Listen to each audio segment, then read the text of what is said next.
Introduction to Karl Marx's Wage, Labor, and Capital by Friedrich Engels.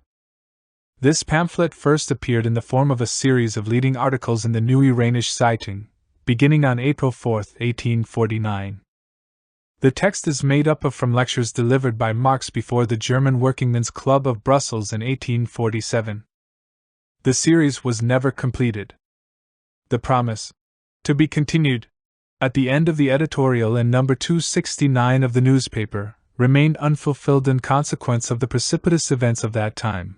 The invasion of Hungary by the Russians. Tsarist troops invaded Hungary in 1849 to keep the Austrian Habsburg dynasty in power, and the uprisings in Dresden, Iserlohn, Elberfeld, the Palatinate, and in Baden.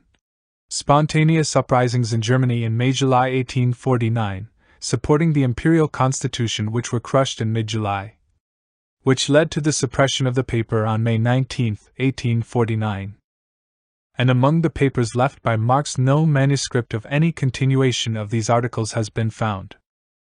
Wage, Labor, and Capital has appeared as an independent publication in several editions, the last of which was issued by the Swiss Cooperative Printing Association in Hattingen, Zurich, in 1884. Hitherto, the several editions have contained the exact wording of the original articles. But since at least 10,000 copies of the present edition are to be circulated as a propaganda tract, the question necessarily forced itself upon me: would Marx himself, under these circumstances, have approved of an unaltered literal reproduction of the original? Marx, in the 40s, had not yet completed his criticism of political economy. This was not done until toward the end of the 50s. Consequently, such of his writings as were published before the first installment of his critique of political economy was finished deviate in some points from those written after 1859, and contain expressions and whole sentences which, viewed from the standpoint of his later writings, appear inexact, and even incorrect. Now, it goes without saying that in ordinary editions, intended for the public in general, this earlier standpoint, as a part of the intellectual development of the author, has its place, that the author as well as the public has an indisputable right to an unaltered reprint of these older writings. In such a case, I would not have dreamed of changing a single word in it. But it is otherwise when the edition is destined almost exclusively for the purpose of propaganda. In such a case, Marx himself would unquestionably have brought the old work, dating from 1849, into harmony with his new point of view, and I feel sure that I am acting in his spirit when I insert in this edition the few changes and additions which are necessary in order to attain this object in all essential point. Therefore, I say to the reader at once, this pamphlet is not as Marx wrote it in 1849, but approximately as Marx would have written it in 1891. Moreover, so many copies of the original text are in circulation, that these will suffice until I can publish it again unaltered in a complete edition of Marx's works, to appear at some future time. My alterations center about one point. According to the original reading, the worker sells his labor for wages, which he receives from the capitalist. According to the present text, he sells his labor power. And for this change, I must render an explanation to the workers, in order that they may understand that we are not quibbling or word-juggling, but are dealing here with one of the most important points in the whole range of political economy, to the bourgeois, in order that they may convince themselves how greatly the uneducated workers, who can be easily made to grasp the most difficult economic analyses, excel our supercilious, cultured folk, for whom such ticklish problems remain insoluble their whole life long. Classical political economy borrowed from the industrial practice the current notion of the manufacturer, that he buys and pays for the labor of his employees. This conception had been quite serviceable for the business purposes of the manufacturer, his bookkeeping and price calculation. But naively carried over into political economy, it there produced truly wonderful errors and confusions. Political economy finds it an established fact that the prices of all commodities, among them the price of the commodity which it calls labor, continually change, that they rise and fall in consequence of the most diverse circumstances, which often have no connection whatsoever with the production of the commodities themselves, so that prices appear to be determined, as a rule, by pure chance. As soon, therefore, as political economy stepped forth as a science, it was one of its first tasks to search for the law that hid itself behind this chance, which apparently determined the prices of commodities, and which in reality controlled this very chance. Among the prices of commodities, fluctuating and oscillating, now upward, now downward, the fixed central point was searched for around which these fluctuations and oscillations were taking place. In short, starting from the price of commodities, political economy sought for the value of commodities as the regulating law, by means of which all price fluctuations could be explained, and to which they could all be reduced in the last resort. And so, classical political economy found that the value of a commodity was determined by the labor incorporated in it, and requisite to its production. With this explanation, it was satisfied. And we, too, may, for the present, stop at this point. But to avoid misconceptions, I will remind the reader that today this explanation has become wholly inadequate. Marx was the first to investigate thoroughly into the value-forming quality of labor and to discover that not all labor which is apparently, or even really, necessary to the production of a commodity, imparts under all circumstances to this commodity a magnitude of value corresponding to the quantity of labor used up. If, therefore, we say today in short, with economists like Ricardo, that the value of a commodity is determined by the labor necessary to its production, we always imply the reservations and restrictions made by Marx. Thus much for our present purpose. Further information can be found in Marx's Critique of Political Economy, which appeared in 1859, and in the first volume of Capital. But as soon as the economists applied this determination of value by labor to the commodity, labor, they fell from one contradiction into another. How is the value of labor determined? By the necessary labor embodied in it. But how much labor is embodied in the labor of a laborer of a day, a week, a month, a year? If labor is the measure of all values, we can express the value of labor only in labor. But we know absolutely nothing about the value of an hour's labor, if all that we know about it is that it is equal to 1 hour's labor. So, thereby, we have not advanced 1 hair's breadth nearer our goal. We are constantly turning about in a circle. Classical economics, therefore, essayed another turn. It said the value of a commodity is equal to its cost of production. But what is the cost of production of labor?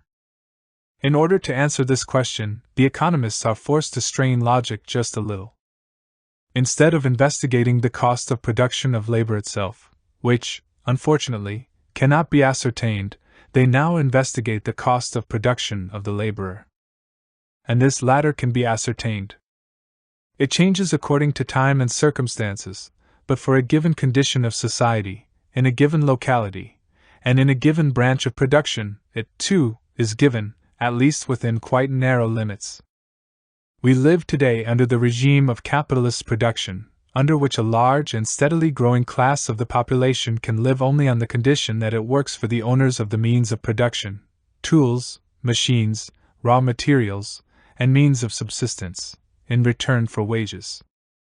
On the basis of this mode of production, the laborer's cost of production consists of the sum of the means of subsistence, or their price in money, which on the average are requisite to enable him to work, to maintain in him this capacity for work, and to replace him at his departure, by reason of age, sickness, or death, with another laborer, that is to say, to propagate the working class in required numbers.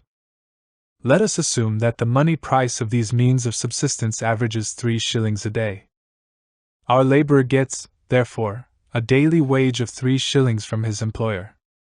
For this, the capitalist lets him work, say, 12 hours a day. Our capitalist, moreover, calculates somewhat in the following fashion. Let us assume that our laborer, a machinist, has to make a part of a machine which he finishes in 1 day. The raw material, iron and brass in the necessary prepared form, costs 20 shillings. The consumption of coal by the steam engine, the wear and tear of this engine itself, of the turning lathe, and of the other tools with which our laborer works, represent, for 1 day and 1 laborer, a value of 1 shilling. The wages for 1 day are, according to our assumption, 3 shillings. This makes a total of 24 shillings for our piece of a machine. But the capitalist calculates that, on an average, he will receive for it a price of 27 shillings from his customers, or 3 shillings over and above his outlay. Whence do they 3 shillings pocketed by the capitalist come? According to the assertion of classical political economy, commodities are in the long run sold at their values, that is, they are sold at prices which correspond to the necessary quantities of labor contained in them. The average price of our part of a machine, 27 shillings, would therefore equal its value, i.e., equal the amount of labor embodied in it. But, of these 27 shillings, 21 shillings were values already existing before the machinists began to work, 20 shillings were contained in the raw material, 1 shilling in the fuel consumed during the work and in the machines and tools used in the process, and reduced in their efficiency to the value of this amount. There remains 6 shillings, which have been added to the value of the raw material. But, according to the supposition of our economists themselves, these 6 shillings can arise only from the labor added to the raw material by the laborer. His 12 hours' labor has created, according to this, a new value of 6 shillings. Therefore, the value of his 12 hours' labor would be equivalent to 6 shillings. So we have at last discovered what the value of labor is. Hold on there, cries our machinist. 6 shillings? But I have received only 3 shillings. My capitalist swears high and day that the value of my 12 hours' labor is no more than 3 shillings, and if I were to demand 6, he'd laugh at me. What kind of a story is that? If before this we got with our value of labor into a vicious circle, we now surely have driven straight into an insoluble contradiction. We searched for the value of labor, and we found more than we can use. For the laborer, the value of the 12 hours' labor is 3 shillings. For the capitalist, it is 6 shillings, of which he pays the working man 3 shillings as wages, and pockets the remaining 3 shilling himself. According to this, labor has not one but 2 values, and moreover, 2 very different values. As soon as we reduce the values, now expressed in money, to labor time, the contradiction becomes even more absurd. By the 12 hours' labor, a new value of 6 shillings is created. Therefore, in 6 hours, the new value created equals 3 shillings, the amount which the laborer receives for 12 hours' labor. For 12 hours' labor, the working man receives, as an equivalent, the product of 6 hours' labor. We are, thus, forced to one of 2 conclusions: either labor has 2 values, one of which is twice as large as the other, or 12 equals 6. In both cases, we get pure absurdities. Turn and twist as we may, we will not get out of this contradiction as long as we speak of the buying and selling of labor, and of the value of labor. And just so it happened to the political economists. The last offshoot of classical political economy, the Ricardian school, was largely wrecked on the insolubility of this contradiction. Classical political economy had run itself into a blind alley. The man who discovered the way out of this blind alley was Karl Marx. What the economists had considered as the cost of production of labor was really the cost of production, not of labor, but of the living laborer himself. And what this laborer sold to the capitalist was not his labor. So soon as his labor really begins, says Marx, it ceases to belong to him, and therefore can no longer be sold by him. At the most, he could sell his future labor, i.e., assume the obligation of executing a certain piece of work in a certain time.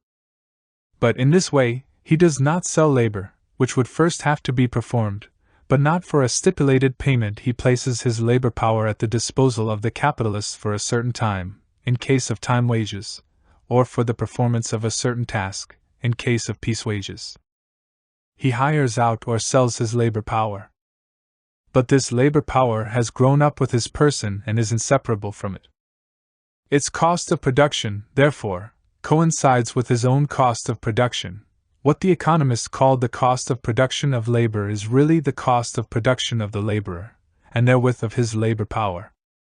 And thus, we can also go back from the cost of production of labor power to the value of labor power, and determine the quantity of social labor that is required for the production of a labor power of a given quantity, as Marx has done in the chapter on the buying and selling of labor power. Capital, Volume 1. Now, what takes place after the worker has sold his labor power, i.e., after he has placed his labor power at the disposal of the capitalist for stipulated wages, whether time wages or piece wages? The capitalist takes the laborer into his workshop or factory, where all the articles required for the work can be found: raw materials, auxiliary materials, coal, dyestuffs, etc., tools, and machines. Here, the worker begins to work. His daily wages are, as above, 3 shillings, and it makes no difference whether he earns them as day wages or piece wages.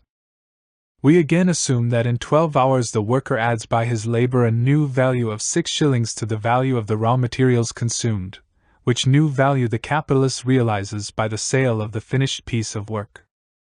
Out of this new value, he pays the worker his 3 shillings, and the remaining 3 shillings he keeps for himself.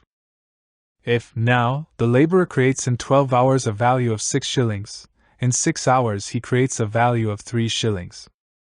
Consequently, after working 6 hours for the capitalist, the laborer has returned to him the equivalent of the 3 shillings received as wages. After 6 hours' work, both are quits, either one owing a penny to the other. "Hold on there!" now cries out the capitalist. "I have hired the laborer for a whole day, for 12 hours. But 6 hours are only half a day. So work along lively there until the other 6 hours are at an end. Only then will we be even." And in fact, the laborer has to submit to the conditions of the contract upon which he entered of his own free will, and according to which he bound himself to work 12 whole hours for a product of labor which costs only 6 hours' labor. Similarly with piece wages. Let us suppose that in 12 hours our worker makes 12 commodities. Each of these costs a shilling in raw materials and wear and tear, and is sold for 2.5 shillings. On our former assumption, the capitalist gives the laborer 0.25 of a shilling for each piece, which makes a total of 3 shillings for 12 pieces. To earn this, the worker requires 12 hours. The capitalist receives 30 shillings for the 12 pieces. Deducting 24 shillings for raw materials and wear and tear, there remains 6 shillings, of which he pays 3 shillings in wages and pockets the remaining 3. Just as before. Here, also, the worker labors 6 hours for himself, i.e., to replace his wages, half an hour in each of the 12 hours, and 6 hours for the capitalist. The rock upon which the best economists were stranded, as long as they started out from the value of labor, vanishes as soon as we make our starting point the value of labor power. Labor power is, in our present-day capitalist society, a commodity like every other commodity, but yet a very peculiar commodity. It has, namely, the peculiarity of being a value-creating force, the source of value, and moreover, when properly treated, the source of more value than it possesses itself. In the present state of production, human labor power not only produces in a day a greater value than it itself possesses and costs, but with each new scientific discovery, with each new technical invention, there also rises the surplus of its daily production over its daily cost, while as a consequence there diminishes that part of the working day in which the laborer produces the equivalent of his day's wages, and, on the other hand, lengthens that part of the working day in which he must present labor gratis to the capitalist. And this is the economic constitution of our entire modern society. The working class alone produces all values. For value is only another expression for labor, that expression, namely, by which is designated, in our capitalist society of today, the amount of socially necessary labor embodied in a particular commodity. But these values produced by the workers do not belong to the workers. They belong to the owners of the raw materials, machines, tools, and money, which enable them to buy the labor power of the working class. Hence, the working class gets back only a part of the entire mass of products produced by it. And, as we have just seen, the other portion, which the capitalist class retains, and which it has to share, at most, only with the landlord class, is increasing with every new discovery and invention, while the share which falls to the working class, per capita, rises but little and very slowly, or not at all, and under certain conditions it may even fall. But these discoveries and inventions which supplant one another with ever-increasing speed, this productiveness of human labor which increases from day to unheard-of proportions, at last gives rise to a conflict, in which present capitalistic economy must go to ruin. On the one hand, immeasurable wealth and a superfluity of products with which the buyers cannot cope. On the other hand, the great mass of society proletarianized, transformed into wage laborers, and thereby disabled from appropriating to themselves that superfluity of products. The splitting up of society into a small class, immoderately rich, and a large class of wage laborers devoid of all property, brings it about that this society smothers in its own superfluity, while the great majority of its members are scarcely, or not at all, protected from extreme want. This condition becomes every day more absurd and more unnecessary. It must be gotten rid of. It can be gotten rid of.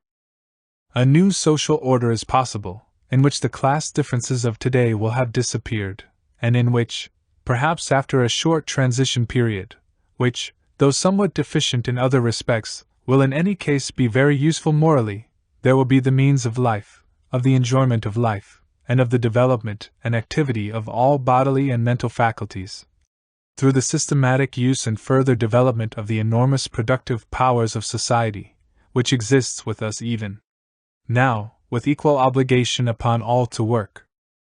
And that the workers are growing ever more determined to achieve this new social order will be proven on both sides of the ocean on this dawning May Day, and on Sunday, May 3rd. Engels is referring to the May Day celebrations of 1891. Frederick Engels. London, April 30, 1891. Preliminary. From various quarters we have been reproached for neglecting to portray the economic conditions which form the material basis of the present struggles between classes and nations. With set purpose we have hitherto touched upon these conditions only when they forced themselves upon the surface of the political conflicts.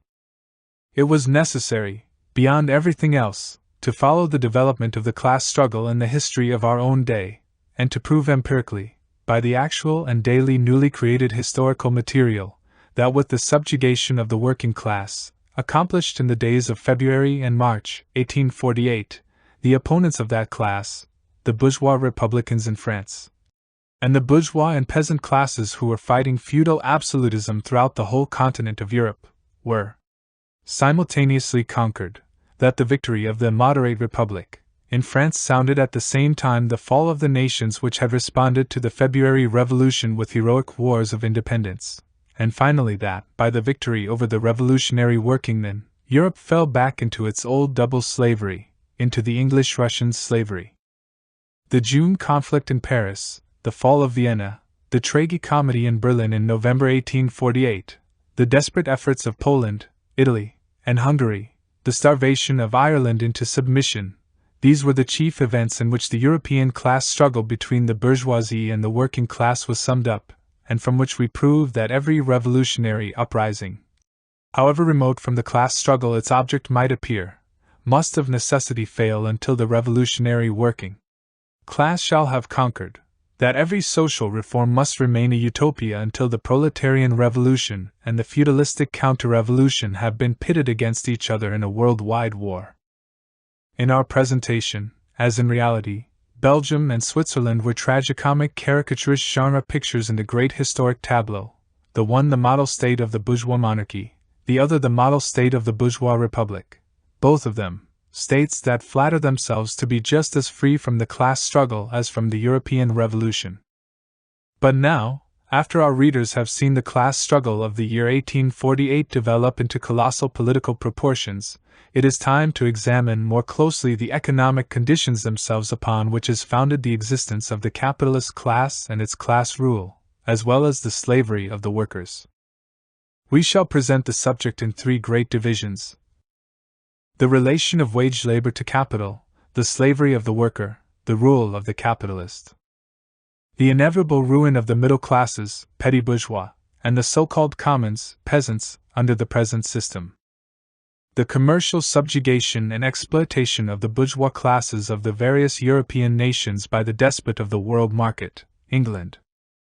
We shall seek to portray this as simply and popularly as possible, and shall not presuppose a knowledge of even the most elementary notions of political economy. We wish to be understood by the workers.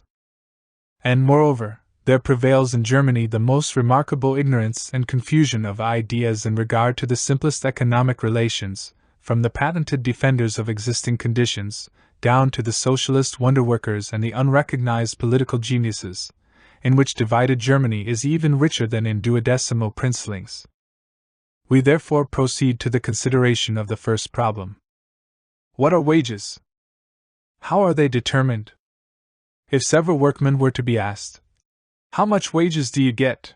one would reply, "I get 2 shillings a day," and so on. According to the different branches of industry in which they are employed, they would mention different sums of money that they receive from their respective employers for the completion of a certain task, for example, for weaving a yard of linen, or for setting a page of type. Despite the variety of their statements, they would all agree upon one point, that wages are the amount of money which the capitalist pays for a certain period of work, or for a certain amount of work. Consequently, it appears that the capitalist buys their labor with money, and that for money they sell him their labor. But this is merely an illusion. What they actually sell to the capitalist for money is their labor power. This labor power the capitalist buys for a day, a week, a month, etc. And after he has bought it, he uses it up by letting the worker labor during the stipulated time. With the same amount of money with which the capitalist has bought their labor power, for example, with 2 shillings, he could have bought a certain amount of sugar or of any other commodity. The 2 shillings with which he bought 20 pounds of sugar is the price of the 20 pounds of sugar. The 2 shillings with which he bought 12 hours' use of labor power is the price of 12 hours' labor. Labor power, then, is a commodity, no more, no less so than is the sugar.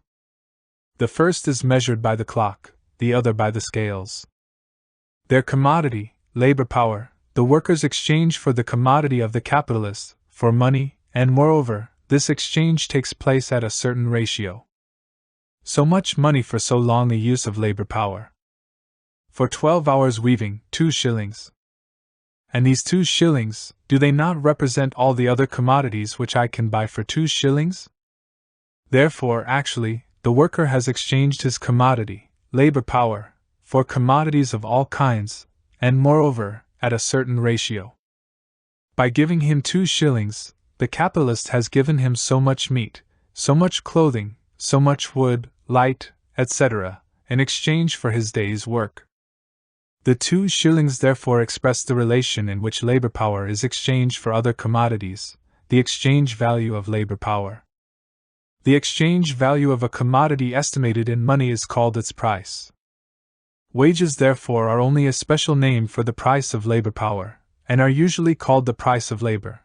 It is the special name for the price of this peculiar commodity, which has no other repository than human flesh and blood. Let us take any worker, for example, a weaver. The capitalist supplies him with the loom and yarn. The weaver applies himself to work, and the yarn is turned into cloth. The capitalist takes possession of the cloth and sells it for 20 shillings, for example. Now are the wages of the weaver a share of the cloth, of the 20 shillings, of the product of the work? By no means. Long before the cloth is sold, perhaps long before it is fully woven, the weaver has received his wages. The capitalist, then, does not pay his wages out of the money which he will obtain from the cloth, but out of money already on hand.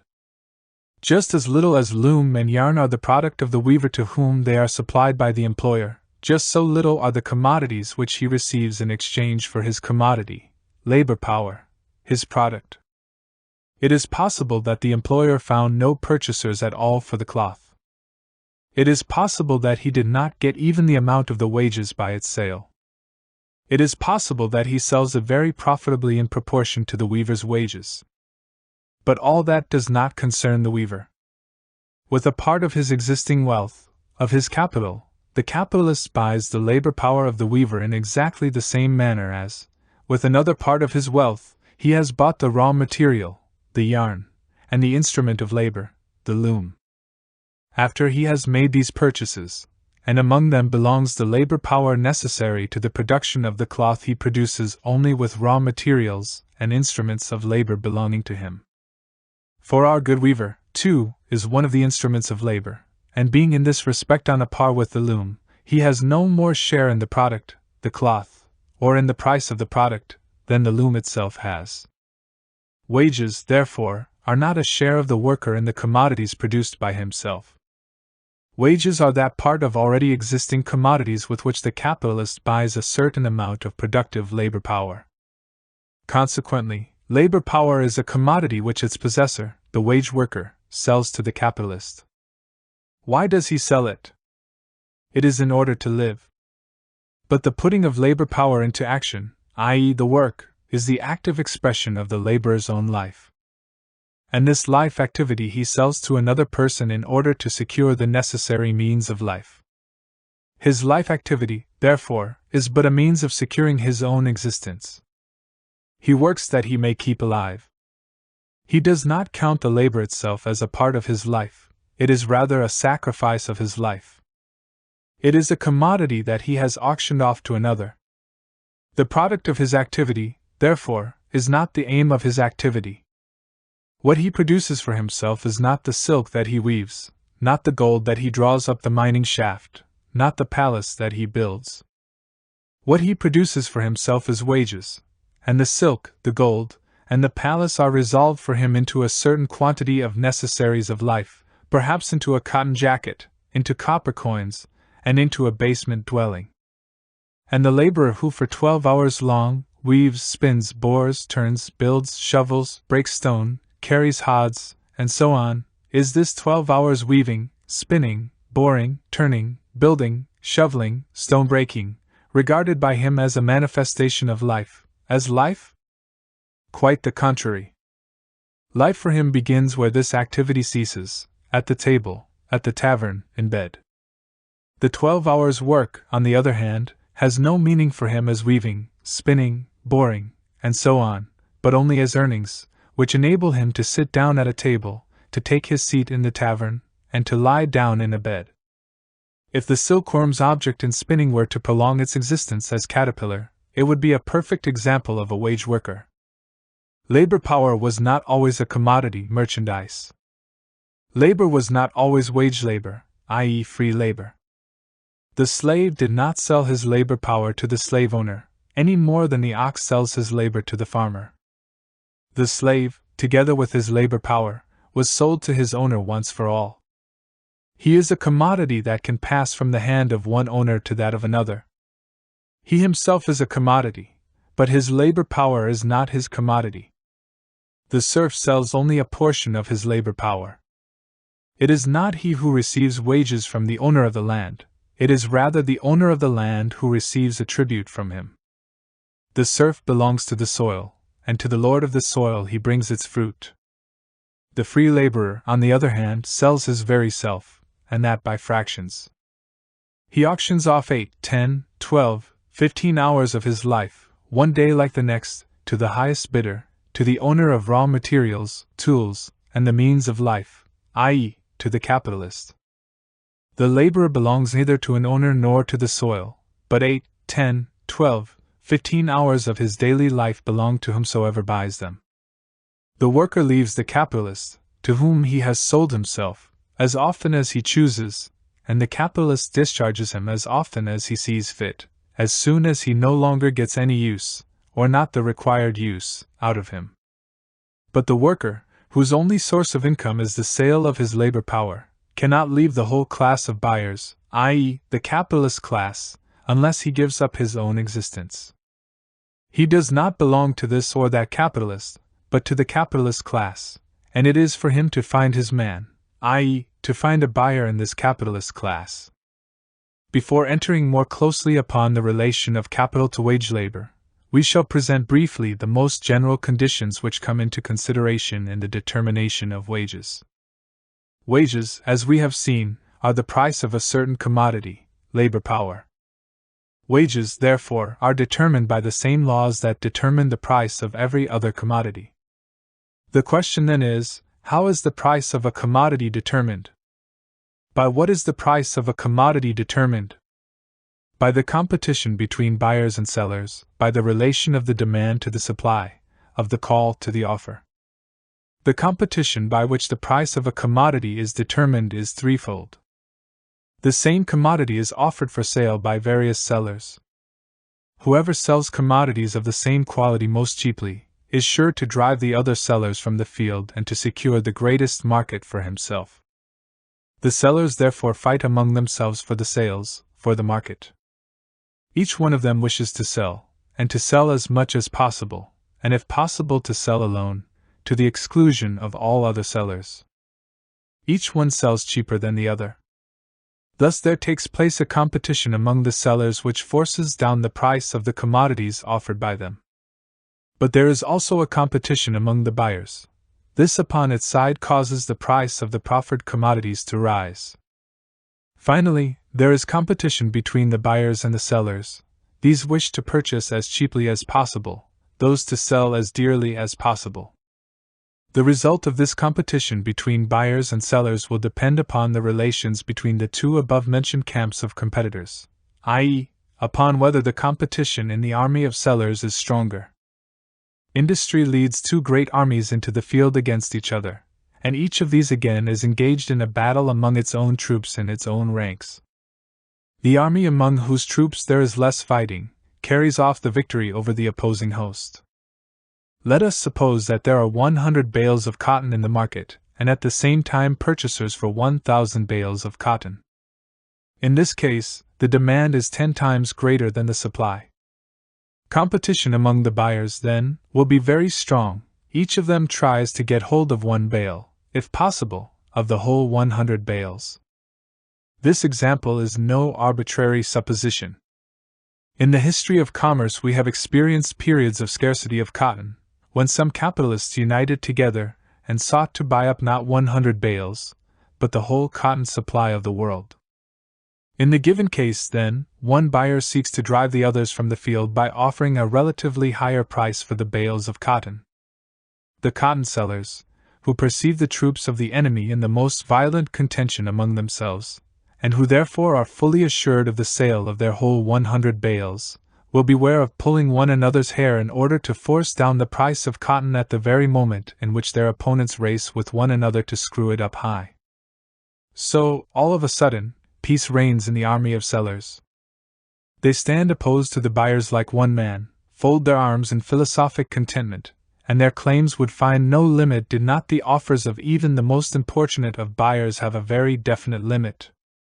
If, then, the supply of a commodity is less than the demand for it, competition among the sellers is very slight, or there may be none at all among them.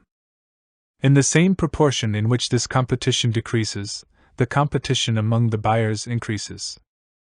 Result: a more or less considerable rise in the prices of commodities. It is well known that the opposite case, with the opposite result, happens more frequently. Great excess of supply over demand, desperate competition among the sellers, and a lack of buyers, force sales of commodities at ridiculously low prices. But what is a rise and what a fall of prices? What is a high and what a low price? A grain of sand is high when examined through a microscope, and a tower is low when compared with a mountain.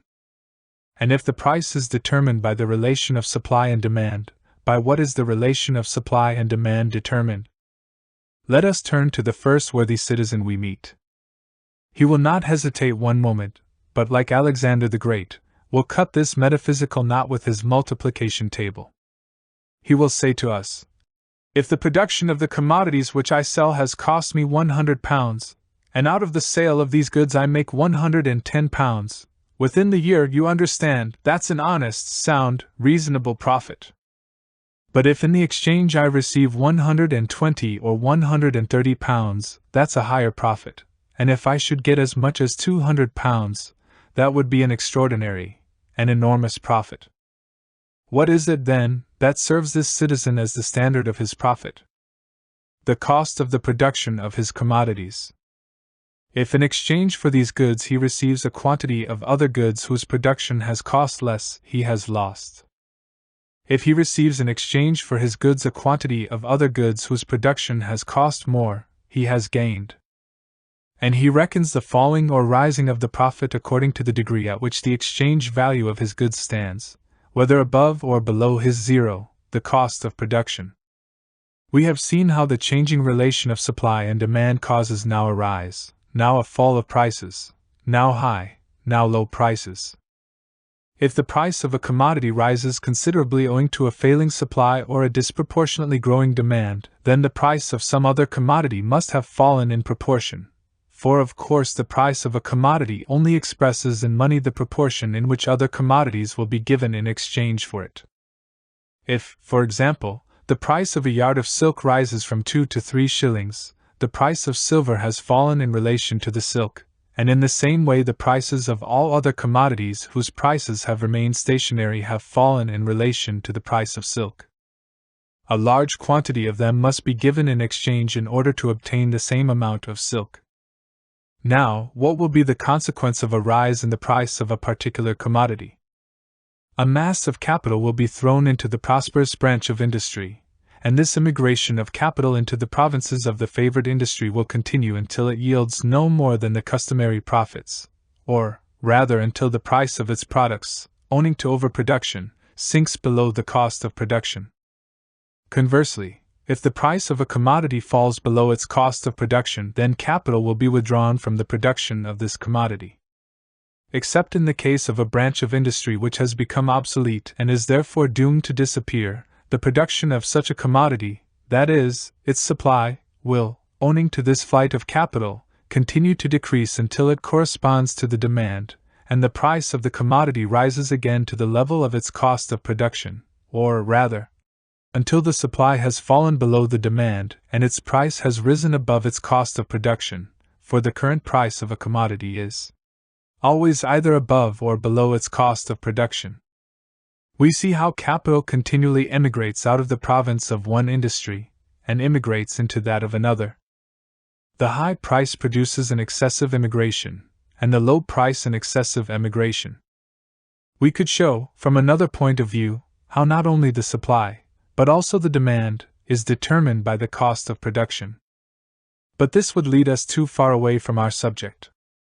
We have just seen how the fluctuation of supply and demand always bring the price of a commodity back to its cost of production. The actual price of a commodity, indeed, stands always above or below the cost of production, but the rise and fall reciprocally balance each other, so that, within a certain period of time, if the ebbs and flows of the industry are reckoned up together, the commodities will be exchanged for one another in accordance with their cost of production. Their price is thus determined by their cost of production. The determination of price by the cost of production is not to be understood in the sense of the bourgeois economists. The economists say that the average price of commodities equals the cost of production, that is the law. The anarchic movement, in which the rise is compensated for by a fall and the fall by a rise, they regard as an accident. We might just as well consider the fluctuations as the law, and the determination of the price by cost of production as an accident, as is, in fact, done by certain other economists. But it is precisely these fluctuations which, viewed more closely, carry the most frightful devastation in their train, and, like an earthquake, cause bourgeois society to shake to its very foundations. It is precisely these fluctuations that force the price to conform to the cost of production. In the totality of this disorderly movement is to be found its order. In the total course of this industrial anarchy, in this circular movement, competition balances, as it were, the one extravagance by the other. We thus see that the price of a commodity is indeed determined by its cost of production, but in such a manner that the periods in which the price of these commodities rises above the costs of production are balanced by the periods in which it sinks below the cost of production, and vice versa. Of course, this does not hold good for a single given product of an industry, but only for that branch of industry. So also it does not hold good for an individual manufacturer, but only for the whole class of manufacturers. The determination of price by cost of production is tantamount to the determination of price by the labor time requisite to the production of a commodity, for the cost of production consists, first of raw materials and wear and tear of tools, etc., i.e., of industrial products whose production has cost a certain number of workdays, which therefore represent a certain amount of labor time, and secondly, of direct labor, which is also measured by its duration. By what are wages determined? Now, the same general laws which regulate the price of commodities in general, naturally regulate wages, or the price of labor power. Wages will now rise, now fall, according to the relation of supply and demand, according as competition shapes itself between the buyers of labor power, the capitalists, and the sellers of labor power, the workers. The fluctuations of wages correspond to the fluctuation in the price of commodities in general. But within the limits of these fluctuations, the price of labor power will be determined by the cost of production, by the labor time necessary for production of this commodity, labor power. What, then, is the cost of production of labor power? It is the cost required for the maintenance of the laborer as a laborer, and for his education and training as a laborer. Therefore, the shorter the time required for training up to a particular sort of work, the smaller is the cost of production of the worker, the lower is the price of his labor power, his wages. In those branches of industry in which hardly any period of apprenticeship is necessary and the mere bodily existence of the worker is sufficient, the cost of his production is limited almost exclusively to the commodities necessary for keeping him in working condition. The price of his work will therefore be determined by the price of the necessary means of subsistence. Here, however, there enters another consideration. The manufacturer who calculates his cost of production, and in accordance with it, the price of the product, takes into account the wear and tear of the instruments of labor. If a machine costs him, for example, 1,000 shillings, and this machine is used up in 10 years, he adds 100 shillings annually to the price of the commodities, in order to be able after 10 years to replace the worn-out machine with a new one. In the same manner, the cost of production of simple labor power must include the cost of propagation, by means of which the race of workers is enabled to multiply itself, and to replace worn-out workers with new ones. The wear and tear of the worker, therefore, is calculated in the same manner as the wear and tear of the machine. Thus, the cost of production of simple labor power amounts to the cost of the existence and propagation of the worker. The price of this cost of existence and propagation constitutes wages. The wages thus determined are called the minimum of wages. This minimum wage, like the determination of the price of commodities in general by cost of production, does not hold good for the single individual, but only for the race. Individual workers, indeed, millions of workers, do not receive enough to be able to exist and to propagate themselves, but the wages of the whole working class adjust themselves, within the limits of their fluctuations, to this minimum. Now that we have come to an understanding in regard to the most general laws which govern wages, as well as the price of every other commodity, we can examine our subject more particularly. The nature and growth of capital. Capital consists of raw materials, instruments of labor, and means of subsistence of all kinds, which are employed in producing new raw materials, new instruments, and new means of subsistence. All these components of capital are created by labor, products of labor, accumulated labor. Accumulated labor that serves as a means to new production is capital. So say the economists. What is a Negro slave? A man of the black race. The one explanation is worthy of the other. A Negro is a Negro. Only under certain conditions does he become a slave. A cotton spinning machine is a machine for spinning cotton. Only under certain conditions does it become capital. Torn away from these conditions, it is as little capital as gold is itself money, or sugar is the price of sugar. In the process of production, human beings work not only upon nature, but also upon one another. They produce only by working together in a specified manner and reciprocally exchanging their activities. In order to produce, they enter into definite connections and relations to one another, and only within these social connections and relations does their influence upon nature operate, i.e., does production take place. These social relations between the producers, and the conditions under which they exchange their activities and share in the total act of production, will naturally vary according to the character of the means of production. With the discovery of a new instrument of warfare, the firearm, the whole internal organization of the army was necessarily altered, the relations within which individuals compose an army and can work as an army were transformed, and the relation of different armies to another was likewise changed. We thus see that the social relations within which individuals produce, the social relations of production, are altered, transformed, with the change and development of the material means of production, of the forces of production.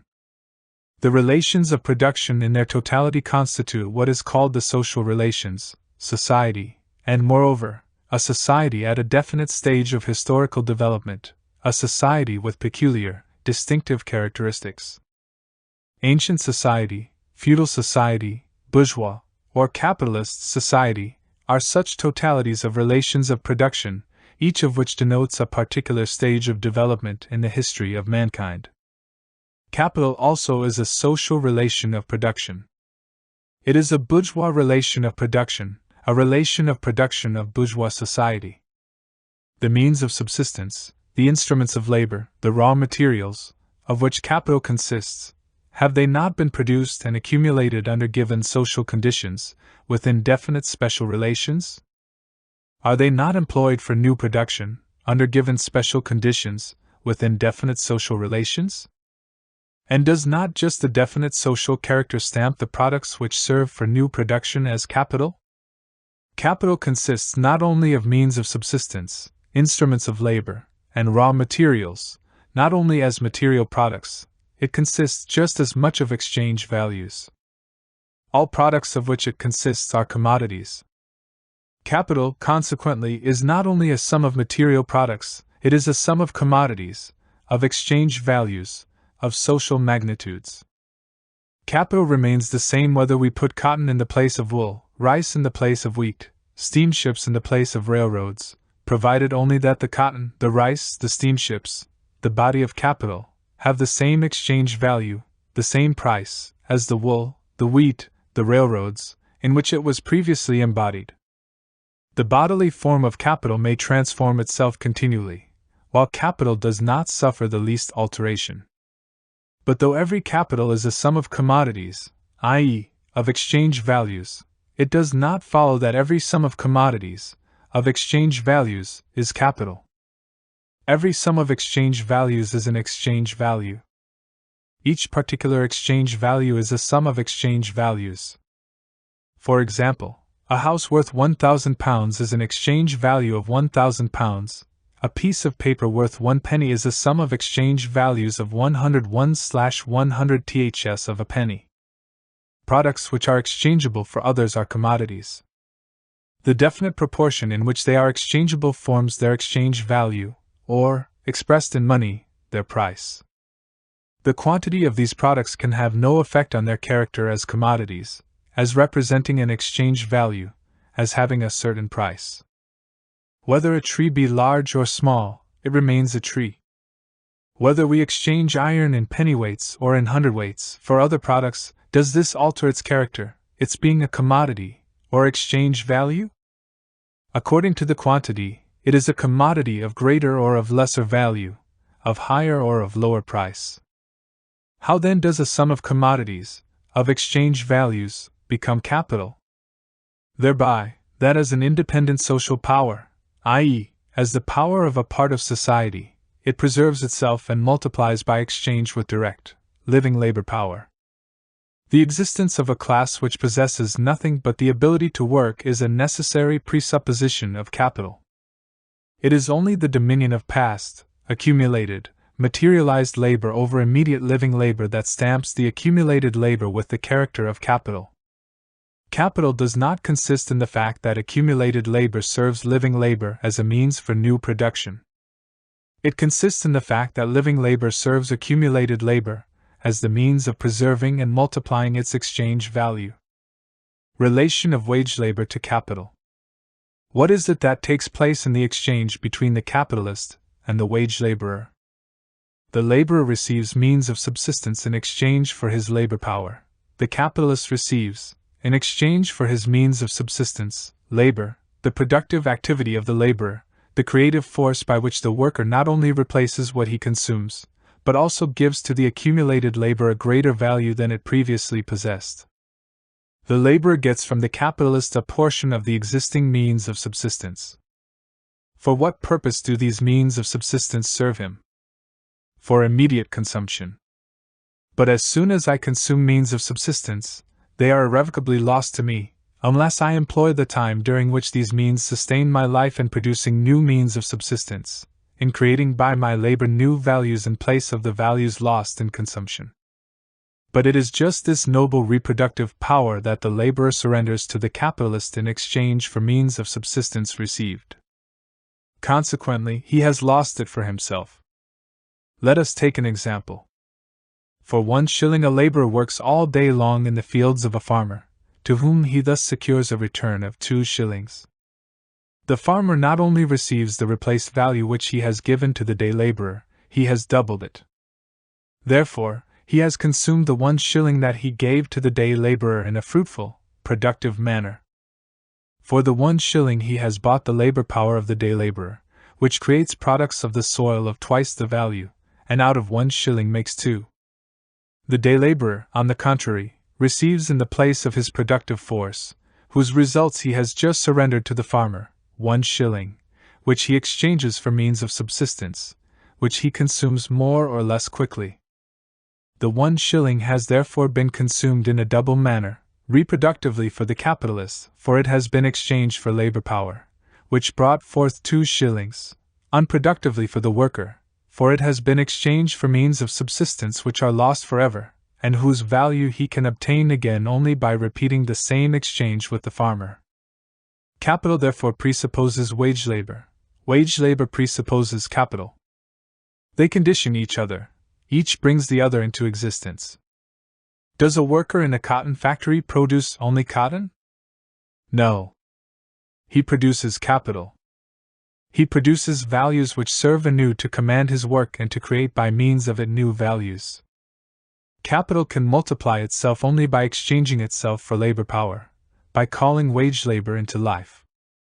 The labor power of the wage laborer can exchange itself for capital only by increasing capital, by strengthening that very power whose slave it is. Increase of capital, therefore, is increase of the proletariat, i.e., of the working class. And so, the bourgeoisie and its economists maintain that the interest of the capitalist and of the laborer is the same. And in fact, so they are. The worker perishes if capital does not keep him busy. Capital perishes if it does not exploit labor power, which, in order to exploit, it must buy. The more quickly the capital destined for production, the productive capital, increases, the more prosperous industry is, the more the bourgeoisie enriches itself, the better business gets, so many more workers does the capitalist need, so much the dearer does the worker sell himself. The fastest possible growth of productive capital is, therefore, the indispensable condition for a tolerable life to the laborer. But what is growth of productive capital? Growth of the power of accumulated labor over living labor, growth of the rule of the bourgeoisie over the working class. When wage labor produces the alien wealth dominating it, the power hostile to it, capital, there flow back to it its means of employment, i.e., its means of subsistence, under the condition that it again become a part of capital, that is, become again the lever whereby capital is to be forced into an accelerated expansive movement. To say that the interests of capital and the interests of the workers are identical, signifies only this, that capital and wage labor are 2 sides of one and the same relation. The one conditions the other in the same way that the usurer and the borrower condition each other. As long as the wage laborer remains a wage laborer, his lot is dependent upon capital. That is what the boasted community of interests between worker and capitalists amounts to. If capital grows, the mass of wage labor grows, the number of wage workers increases. In a word, the sway of capital extends over a greater mass of individuals. Let us suppose the most favorable case. If productive capital grows, the demand for labor grows. It therefore increases the price of labor power, wages. A house may be large or small. As long as the neighboring houses are likewise small, it satisfies all social requirement for a residence. But let there arise next to the little house a palace, and the little house shrinks to a hut. The little house now makes it clear that its inmate has no social position at all to maintain, or but a very insignificant one, and however high it may shoot up in the course of civilization, if the neighboring palace rises in equal or even in greater measure, the occupant of the relatively little house will always find himself more uncomfortable, more dissatisfied, more cramped within his four walls. An appreciable rise in wages presupposes a rapid growth of productive capital. Rapid growth of productive capital calls forth just as rapid a growth of wealth, of luxury, of social needs and social pleasures. Therefore, although the pleasures of the laborer have increased, the social gratification which they afford has fallen in comparison with the increased pleasures of the capitalist, which are inaccessible to the worker, in comparison with the stage of development of society in general. Our wants and pleasures have their origin in society. We therefore measure them in relation to society. We do not measure them in relation to the objects which serve for their gratification. Since they are of a social nature, they are of a relative nature. But wages are not at all determined merely by the sum of commodities for which they may be exchanged. Other factors enter into the problem. What the workers directly receive for their labor power is a certain sum of money. Are wages determined merely by this money price? In the 16th century, the gold and silver circulation in Europe increased in consequence of the discovery of richer and more easily worked mines in America. The value of gold and silver, therefore, fell in relation to other commodities. The workers received the same amount of coined silver for their labor power as before. The money price of their work remained the same, and yet their wages had fallen, for in exchange for the same amount of silver they obtained a smaller amount of other commodities. This was one of the circumstances which furthered the growth of capital, the rise of the bourgeoisie, in the 18th century. Let us take another case. In the winter of 1847, in consequence of bad harvests, the most indispensable means of subsistence, grains, meat, butter, cheese, etc., rose greatly in price. Let us suppose that the workers still received the same sum of money for their labor power as before. Did not their wages fall? To be sure. For the same money they received in exchange less bread, meat, etc. Their wages fell, not because the value of silver was less, but because the value of the means of subsistence had increased. Finally, let us suppose that the money price of labor power remained the same, while all agricultural and manufactured commodities had fallen in price because of the employment of new machines, of favorable seasons, etc. For the same money the workers could now buy more commodities of all kinds. Their wages have therefore risen, just because their money value has not changed. The money price of labor power, the nominal wages, do not therefore coincide with the actual or real wages, i.e., with the amount of commodities which are actually given in exchange for the wages. If then we speak of a rise or fall of wages, we have to keep in mind not only the money price of labor power, the nominal wages, but also the real wages. But neither the nominal wages, i.e., the amount of money for which the laborer sells himself to the capitalist, nor the real wages, i.e., the amount of commodities which he can buy for this money, exhausts the relations which are comprehended in the term wages. Wages are determined above all by their relations to the gain, the profit, of the capitalist. In other words, wages are a proportionate, relative quantity. Real wages express the price of labor power in relation to the price of commodities. Relative wages, on the other hand, express the share of immediate labor in the value newly created by it, in relation to the share of it which falls to accumulated labor, to capital. The general law that determines the rise and fall of wages and profits. We have said, wages are not a share of the worker in the commodities produced by him. Wages are that part of already existing commodities with which the capitalist buys a certain amount of productive labor power. But the capitalist must replace these wages out of the price for which he sells the product made by the worker. He must so replace it that, as a rule, there remains to him a surplus above the cost of production expended by him, that is, he must get a profit. The selling price of the commodities produced by the worker is divided, from the point of view of the capitalist, into three parts. First, the replacement of the price of the raw materials advanced by him, in addition to the replacement of the wear and tear of the tools, machines, and other instruments of labor likewise advanced by him. Second, the replacement of the wages advanced, and third, the surplus left over, i.e., the profit of the capitalist. While the first part merely replaces previously existing values, it is evident that the replacement of the wages and the surplus, the profit of capital, are as a whole taken out of the new value, which is produced by the labor of the worker and added to the raw materials. And in this sense we can view wages as well as profit, for the purpose of comparing them with each other, as shares in the product of the worker. Real wages may remain the same, they may even rise, nevertheless the relative wages may fall. Let us suppose, for instance, that all means of subsistence have fallen 2/3 RDS in price, while the day's wages have fallen but 1/3, for example, from 3 to 2 shillings. Although the worker can now get a greater amount of commodities with these 2 shillings than he formerly did with 3 shillings, yet his wages have decreased in proportion to the gain of the capitalist.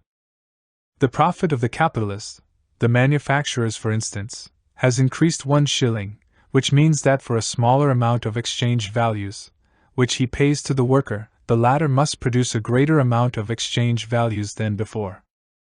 The share of capitals in proportion to the share of labor has risen. The distribution of social wealth between capital and labor has become still more unequal. The capitalist commands a greater amount of labor with the same capital. The power of the capitalist class over the working class has grown, the social position of the worker has become worse, has been forced down still another degree below that of the capitalist.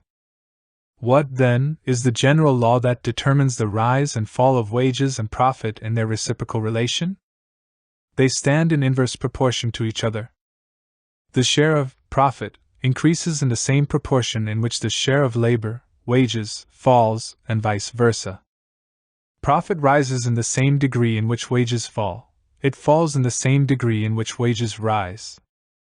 It might perhaps be argued that the capitalist class can gain by an advantageous exchange of his products with other capitalists, by a rise in the demand for his commodities, whether in consequence of the opening up of new markets, or in consequence of temporarily increased demands in the old market, and so on, that the profit of the capitalists, therefore, may be multiplied by taking advantage of other capitalists, independently of the rise and fall of wages, of the exchange value of labor power, or that the profit of the capitalists may also rise through improvements in the instruments of labor, new applications of the forces of nature, and so on. But in the first place it must be admitted that the result remains the same, although brought about in an opposite manner. Profit, indeed, has not risen because wages have fallen, but wages have fallen because profit has risen. With the same amount of another man's labor, the capitalist has bought a larger amount of exchange values without having paid more for the labor on that account, i.e., the work is paid for less in proportion to the net gain which it yields to the capitalist. In the second place, it must be borne in mind that, despite the fluctuations in the prices of commodities, the average price of every commodity, the proportion in which it exchanges for other commodities, is determined by its cost of production. The acts of overreaching and taking advantage of one another within the capitalist ranks necessarily equalize themselves. The improvements of machinery, the new applications of the forces of nature in the service of production, make it possible to produce in a given period of time, with the same amount of labor and capital, a larger amount of products, but in no wise a larger amount of exchange values. If by the use of the spinning machine I can furnish twice as much yarn in an hour as before its invention, for instance, 100 pounds instead of 50 pounds, in the long run I receive back, in exchange for this 100 pounds, no more commodities than I did before for 50, because the cost of production has fallen by 1/2, or because I can furnish double the product at the same cost. Finally, in whatsoever proportion the capitalist class, whether of one country or of the entire world market, distribute the net revenue of production among themselves, the total amount of this net revenue always consists exclusively of the amount by which accumulated labor has been increased from the proceeds of direct labor. This whole amount, therefore, grows in the same proportion in which labor augments capital, i.e., in the same proportion in which profit rises as compared with wages. The interests of capital and wage labor are diametrically opposed. Effective growth of productive capital on wages. We thus see that, even if we keep ourselves within the relation of capital and wage labor, the interests of capitals and the interests of wage labor are diametrically opposed to each other. A rapid growth of capital is synonymous with a rapid growth of profits. Profits can grow rapidly only when the price of labor, the relative wages, decrease just as rapidly. Relative wages may fall, although real wages rise simultaneously with nominal wages, with the money value of labor, provided only that the real wage does not rise in the same proportion as the profit. If, for instance, in good business years wages rise 5%, while profits rise 30%, the relative wage has not increased, but decreased. If, therefore, the income of the worker increased with the rapid growth of capital, there is at the same time a widening of the social chasm that divides the worker from the capitalist, an increase in the power of capital over labor, a greater dependence of labor upon capital. To say that the worker has an interest in the rapid growth of capital means only this: that the more speedily the worker augments the wealth of the capitalist, the larger will be the crumbs which fall to him, the greater will be the number of workers that can be called into existence, the more can the mass of slaves dependent upon capital be increased. We have thus seen that even the most favorable situation for the working class, namely, the most rapid growth of capital, however much it may improve the material life of the worker, does not abolish the antagonism between his interests and the interests of the capitalist. Profit and wages remain as before, in inverse proportion. If capital grows rapidly, wages may rise, but the profit of capital rises disproportionately faster. The material position of the worker has improved, but at the cost of his social position. The social chasm that separates him from the capitalist has widened. Finally, to say that the most favorable condition for wage labor is the fastest possible growth of productive capital is the same as to say, the quicker the working class multiplies and augments the power inimical to it, the wealth of another which lords over that class, the more favorable will be the conditions under which it will be permitted to toil anew at the multiplication of bourgeois wealth, at the enlargement of the power of capital, content thus to forge for itself the golden chains by which the bourgeoisie drags it in its train. Growth of productive capital and rise of wages, are they really so indissolubly united as the bourgeois economists maintain? We must not believe their mere words. We dare not believe them even when they claim that the fatter capital is the more will its slave be pampered. The bourgeoisie is too much enlightened, it keeps its accounts much too carefully, to share the prejudices of the feudal lord, who makes an ostentatious display of the magnificence of his retinue. The conditions of existence of the bourgeoisie compel it to attend carefully to its bookkeeping. We must therefore examine more closely into the following question: in what manner does the growth of productive capital affect wages? If as a whole, the productive capital of bourgeois society grows, there takes place a more many-sided accumulation of labor. The individual capitals increase in number and in magnitude. The multiplications of individual capitals increases the competition among capitalists. The increasing magnitude of increasing capitals provides the means of leading more powerful armies of workers with more gigantic instruments of war upon the industrial battlefield. The one capitalist can drive the other from the field, and carry off his capital only by selling more cheaply. In order to sell more cheaply without ruining himself, he must produce more cheaply, i.e., increase the productive forces of labor as much as possible. But the productive forces of labor is increased above all by a greater division of labor, and by a more general introduction and constant improvement of machinery. The larger the army of workers among whom the labor is subdivided, the more gigantic the scale upon which machinery is introduced, the more in proportion does the cost of production decrease, the more fruitful is the labor. And so there arises among the capitalists a universal rivalry for the increase of the division of labor and of machinery, and for their exploitation upon the greatest possible scale. If, now, by a greater division of labor, by the application and improvement of new machines, by a more advantageous exploitation of the forces of nature on a larger scale, a capitalist has found a means of producing with the same amount of labor, whether it be direct or accumulated labor, a larger amount of products of commodities than his competitors. If, for instance, he can produce a whole yard of linen in the same labor time in which his competitors weave half a yard, how will this capitalist act? He could keep on selling half a yard of linen at old market price, but this would not have the effect of driving his opponents from the field and enlarging his own market. But his need of a market has increased in the same measure in which his productive power has extended. The more powerful and costly means of production that he has called into existence enable him, it is true, to sell his wares more cheaply, but they compel him at the same time to sell more wares, to get control of a very much greater market for his commodities. Consequently, this capitalist will sell his half yard of linen more cheaply than his competitors.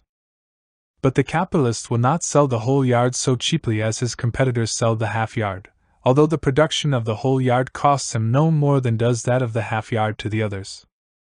Otherwise, he would make no extra profit, and would get back in exchange only the cost of production. He might obtain a greater income from having set in motion a larger capital, but not from having made a greater profit on his capital than the others.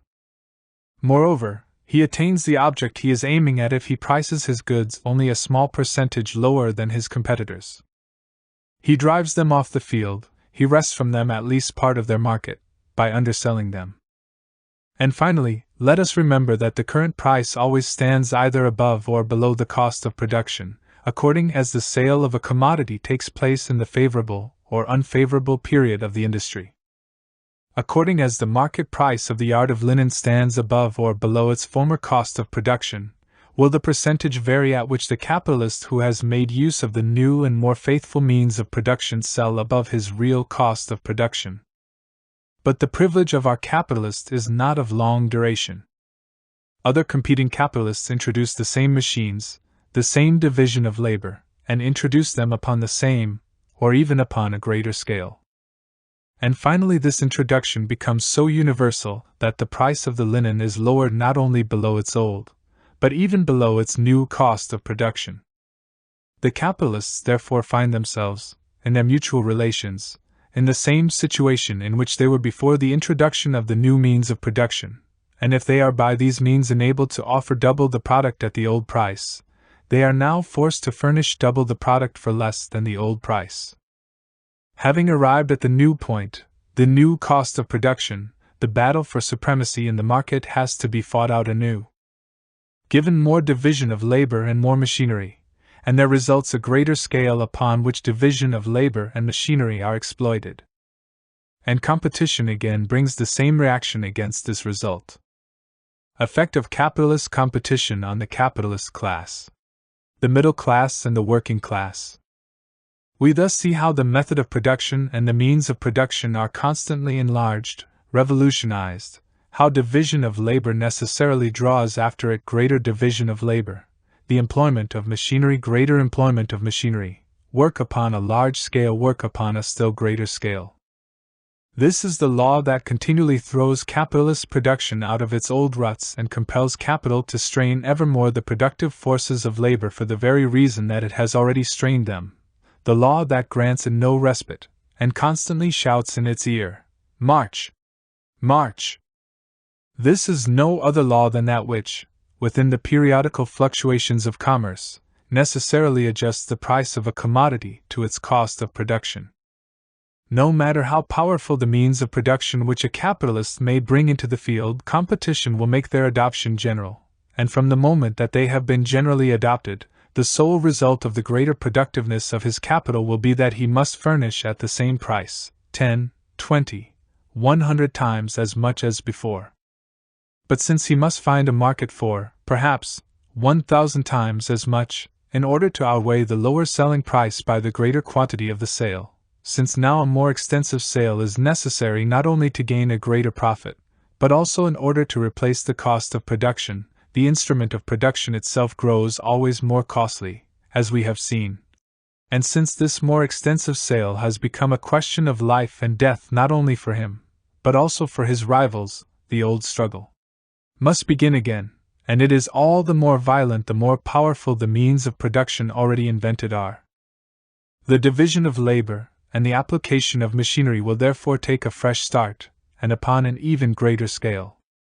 Whatever be the power of the means of production which are employed, competition seeks to rob capital of the golden fruits of this power by reducing the price of commodities to the cost of production, in the same measure in which production is cheapened, i.e., in the same measure in which more can be produced with the same amount of labor.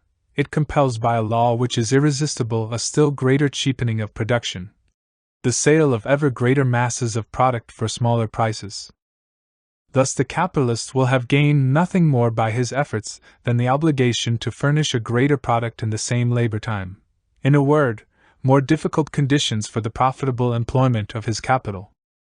While competition, therefore, constantly pursues him with its law of the cost of production and turns against himself every weapon that he forges against his rivals, the capitalist continually seeks to get the best of competition by restlessly introducing further subdivision of labor and new machines, which, though more expensive, enable him to produce more cheaply, instead of waiting until the new machines shall have been rendered obsolete by competition. If we now conceive this feverish agitation as it operates in the market of the whole world, we shall be in a position to comprehend how the growth, accumulation, and concentration of capital bring in their train an ever more detailed subdivision of labor, an ever greater improvement of old machines, and a constant application of new machine, a process which goes on uninterruptedly, with feverish haste, and upon an ever more gigantic scale. But what effect do these conditions, which are inseparable from the growth of productive capital, have upon the determination of wages? The greater division of labor enables one laborer to accomplish the work of 5, 10, or 20 laborers. It therefore increases competition among the laborers fivefold, tenfold, or 20-fold. The laborers compete not only by selling themselves one cheaper than the other, but also by one doing the work of 5, 10, or 20, and they are forced to compete in this manner by the division of labor, which is introduced and steadily improved by capital. Furthermore, to the same degree in which the division of labor increases, is the labor simplified. The special skill of the laborer becomes worthless. He becomes transformed into a simple monotonous force of production, with neither physical nor mental elasticity. His work becomes accessible to all, therefore competitors press upon him from all sides.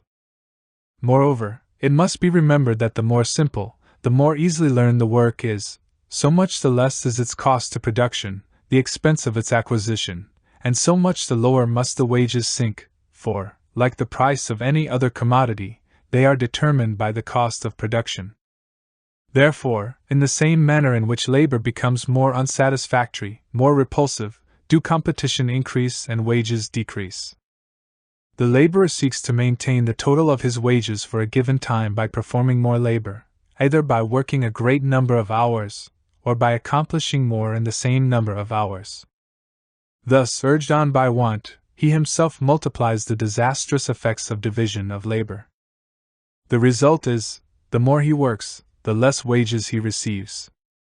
And for this simple reason, the more he works, the more he competes against his fellow workmen, the more he compels them to compete against him, and to offer themselves on the same wretched conditions as he does, so that, in the last analysis, he competes against himself as a member of the working class.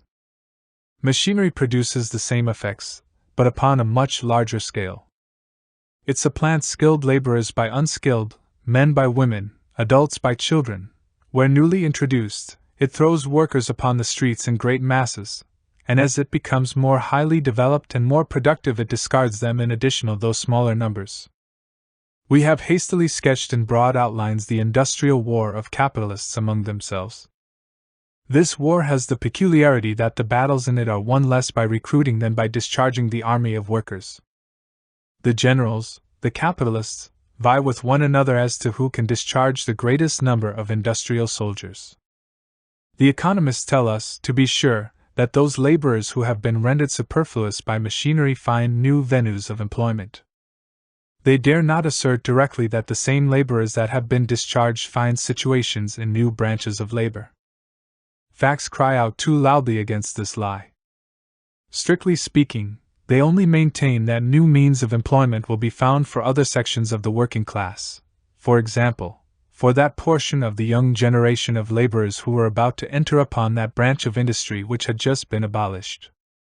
Of course, this is a great satisfaction to the disabled laborers.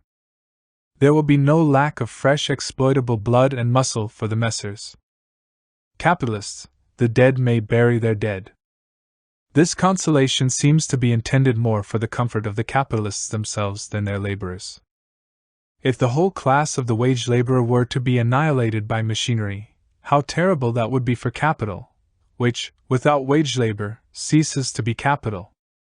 But even if we assume that all who are directly forced out of employment by machinery, as well as all of the rising generation who are waiting for a chance of employment in the same branch of industry, do actually find some new employment, are we to believe that this new employment will pay as high wages as did the one they have lost? If it did, it would be in contradiction to the laws of political economy. We have seen how modern industry always tends to the substitution of the simpler and more subordinate employments for the higher and more complex ones. How, then, could a mass of workers thrown out of one branch of industry by machinery find refuge in another branch, unless they were to be paid more poorly? An exception to the law has been adduced, namely, the workers who are employed in the manufacture of machinery itself. As soon as there is in industry a greater demand for and a greater consumption of machinery, it is said that the number of machines must necessarily increase. Consequently, also, the manufacture of machines, consequently, also, the employment of workers in machine manufacture, and the workers employed in this branch of industry are skilled, even educated, workers. Since the year 1840 this assertion, which even before that date was only half true, has lost all semblance of truth, for the most diverse machines are now applied to the manufacture of the machines themselves on quite as extensive a scale as in the manufacture of cotton yarn, and the laborers employed in machine factories can but play the role of very stupid machines alongside of the highly ingenious machines. But in place of the man who has been dismissed by the machine, the factory may employ, perhaps, 3 children and 1 woman.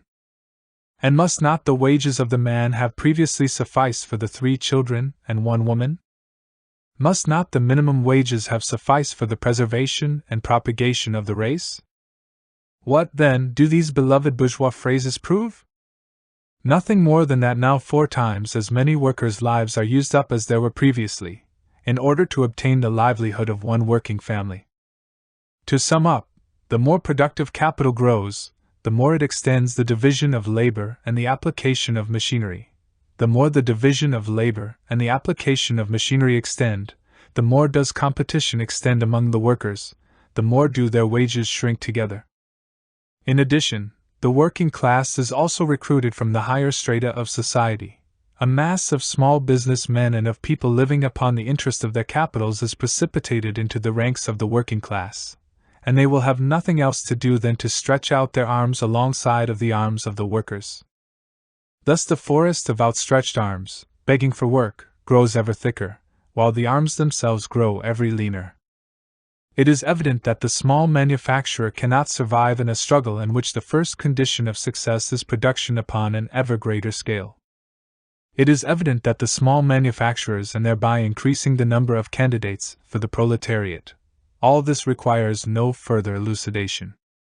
Finally, in the same measure in which the capitalists are compelled, by the movement described above, to exploit the already existing gigantic means of production on an ever-increasing scale, and for this purpose to set in motion all the mainsprings of credit, in the same measure do they increase the industrial earthquakes, in the midst of which the commercial world can preserve itself only by sacrificing a portion of its wealth, its products, and even its forces of production, to the gods of the lower world. In short, the crises increase. They become more frequent and more violent, if for no other reason than for this alone, that in the same measure in which the mass of products grows, and therefore the needs for extensive markets, in the same measure does the world market shrink ever more, and ever fewer markets remain to be exploited. Since every previous crisis has subjected to the commerce of the world a hitherto unconquered or but superficially exploited market. But capital not only lives upon labor. Like a master, at once distinguished and barbarous, it drags with it into its grave the corpses of its slaves, whole hecatombs of workers, who perish in the crises. We thus see that if capital grows rapidly, competition among the workers grows with even greater rapidity, i.e., the means of employment and subsistence for the working class decrease in proportion even more rapidly. But this notwithstanding, the rapid growth of capital is the most favorable condition for wage labor.